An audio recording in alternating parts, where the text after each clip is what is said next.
விசாரணைக்கு அழைத்து சென்ற போலீசாரால் துன்புறுத்தப்பட்டவருக்கு 1 லட்சம் ரூபாய் இழப்பீடு வழங்க மனித உரிமைகள் ஆணையம் உத்தரவிட்டுள்ளது. திருச்சியைச் சேர்ந்த விஜயலட்சுமி என்பவர் மாநில மனித உரிமைகள் ஆணையத்தில் புகார் ஒன்றை அளித்திருந்தார்.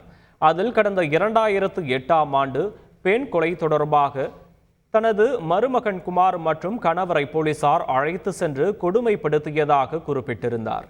இந்த புகாரை விசாரித்த மாநில மனித ஆணையம் வழக்கிலிருந்து விடுவிக்கப்பட்டவர்களை விசாரணை என்ற பெயரில் அழைத்து சென்று துன்புறுத்தி மனித உரிமை மீறலில் ஈடுபட்டது உறுதியாகி உள்ளது என தெரிவித்துள்ளது.